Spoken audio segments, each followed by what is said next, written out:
ಇನ್ನು ಕಣಿವೆ ರಾಜ್ಯ ಜಮ್ಮು ಮತ್ತು ಕಾಶ್ಮೀರದ ಕಥುವಾದಲ್ಲಿ ಉಗ್ರರು ದಾಳಿ ನಡೆಸಿದ್ದಾರೆ. ಭಾರತೀಯ ಸೇನೆಯ ಬೆಂಗಾವಲು ಪಡೆ ಮೇಲೆ ಭಯೋತ್ಪಾದಕರು ದಾಳಿ ಮಾಡಿದ್ದು 5 ಭಾರತೀಯ ಸೈನಿಕರು ಹುತಾತ್ಮರಾಗಿದ್ದಾರೆ. ಜೊತೆಗೆ 6 ಯೋಧರು ತೀವ್ರವಾಗಿ ಗಾಯಗೊಂಡಿದ್ದಾರೆ. ಕಥುವಾದಿಂದ 150 ಕಿಲೋಮೀಟರ್ ದೂರದಲ್ಲಿರುವ ಬದ್ನೋಟ ಗ್ರಾಮದ ಬಳಿ ನಿತ್ಯ ಗಸ್ತು ತಿರುಗುತ್ತಾ ಇದ್ದ ಸೇನಾ ವಾಹನಗಳನ್ನು ಗುರಿಯಾಗಿಸಿಕೊಂಡು ಗ್ರೆನೇಡ್ ದಾಳಿ ಮಾಡಲಾಗಿತ್ತು. ಭಯೋತ್ಪಾದಕರು ಗುಂಡಿನ ದಾಳಿ ನಡೆಸಿದ ನಂತರ ಭಾರತೀಯ ಸೈನಿಕರು ಕೂಡ ಪ್ರತಿದಾಳಿ ನಡೆಸಿದ್ದಾರೆ.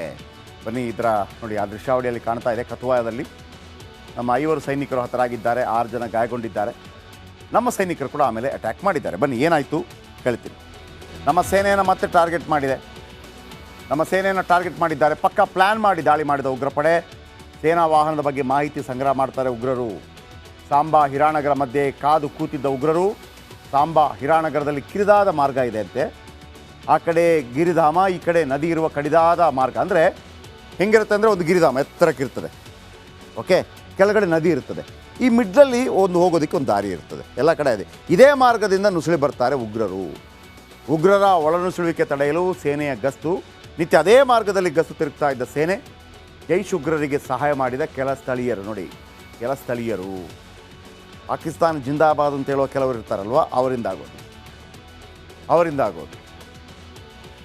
ಪಾಕಿಸ್ತಾನ್ ಜಿಂದಾಬಾದ್ ಅಂತ ಹೇಳಲಾಗ ಅದನ್ನು ವಿರೋಧ ವ್ಯಕ್ತಪಡಿಸಿದ ಕೆಲವರು ಈಗ ಸಾಮಾಜಿಕ ಜಾಲತಾಣದಲ್ಲಿ ಹೆಂಗೆ ಓಡಾಡ್ತಾ ಇದ್ದಾರೆ. ಏನು ಪರಾಕ್ರಮ, ಇದರ ಬಗ್ಗೆ ಒಂದು ಇಲ್ಲ. ಉಳಿದಕ್ಕೆಲ್ಲ ರೆಡಿ ಇದ್ದಾರೆ ಅವರು.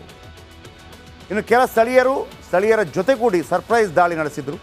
ಸೇನಾ ವಾಹನದ ಮೇಲೆ ಗ್ರೆನೇಡ್ ಎಸೆದ ಉಗ್ರರು. ಗ್ರೆನೇಡ್ ಸ್ಫೋಟದಿಂದ 5 ಯೋಧರು ಹುತಾತ್ಮರಾದರು. 2 ಕಡೆಯಿಂದ ಸೇನಾ ವಾಹನ ಸುತ್ತುವರೆದ ಉಗ್ರರು. ಮನಸೋ ಇಚ್ಛೆ ದಾಳಿ ಮಾಡಿದ ಭಯೋತ್ಪಾದಕರ ಬಳಿ M4 ರೈಫಲ್ಗಳಿದೆ.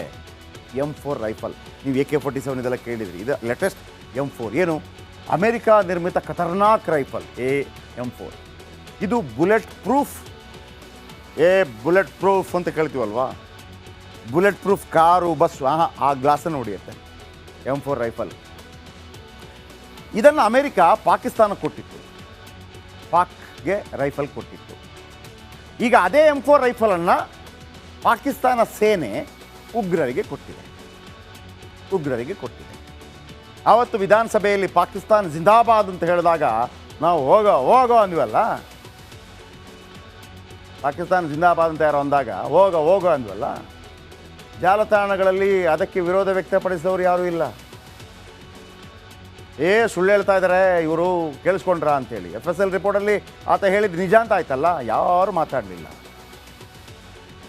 ಈಗ ಬೇರೆ ವಿಚಾರಕ್ಕೆ ಮಾತಾಡಿ. ಈಗೇನು ಹೇಳ್ತೀರಿ? ಇನ್ನು ಉಗ್ರರ ಟಾರ್ಗೆಟ್ ಏನು? ಜೂನ್ 4ರಿಂದ ಜಮ್ಮು ಕಾಶ್ಮೀರದಲ್ಲಿ ಹೆಚ್ಚಿದ ಉಗ್ರ ದಾಳಿ. ಕಾಶ್ಮೀರದ ಬದಲು ಜಮ್ಮು ಟಾರ್ಗೆಟ್ ಆಗುತ್ತೆ. ಜೂನ್ 4ರಿಂದ ನಿನ್ನೆವರೆಗೆ ಕಣಿವೆನಾಡಲ್ಲಿ 24 ಉಗ್ರ ದಾಳಿ ಆಗುತ್ತೆ. 24 ಉಗ್ರ ದಾಳಿ ಪೈಕಿ 18 ಉಗ್ರ ದಾಳಿ ಜಮ್ಮುವಿನಲ್ಲಿ ನಡೆದಿದೆ. ಉಳಿದ 6 ಉಗ್ರ ದಾಳಿಗಳು ಕಾಶ್ಮೀರದಲ್ಲಿ ನಡೆದಿವೆ. ಮೊದಲು ಶಾಂತವಾಗಿದ್ದ ಜಮ್ಮು ಈಗ ಮತ್ತೆ ಭಯದಲ್ಲಿದೆ. ಸದ್ಯ ಜಮ್ಮುವಿನಲ್ಲಿ ಪಾಕ್ ಉಗ್ರರು ಠಿಕಾಣಿ ಊರಿದ್ದಾರೆ. ಜಮ್ಮುವಿನಲ್ಲಿ 35ರಿಂದ 40ಕ್ಕೂ ಹೆಚ್ಚು ಉಗ್ರರು ಅಡಗಿದ್ದಾರೆ.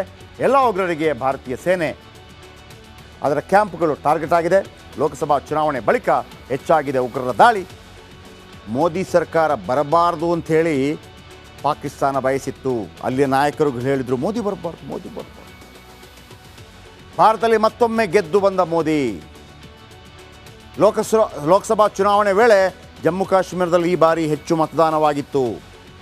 ಹೆಚ್ಚು ಮತದಾನವಾಗಿದ್ದಕ್ಕೆ ಭಯೋತ್ಪಾದಕರಿಗೆ ಭಯ ಶುರುವಾಗಿದೆ. ಈಗ ಮತ್ತೆ ಶುರು ಮಾಡ್ತಾರೆ. ಈಗ 35-40 ಭಯೋತ್ಪಾದಕರನ್ನು ಮಟ್ಟ ಹಾಕುವಂಥ ಕೆಲಸವನ್ನು ಭಾರತೀಯ ಸೇನೆ ಮಾಡುತ್ತೆ ಅನ್ನುವಂಥ ವಿಶ್ವಾಸ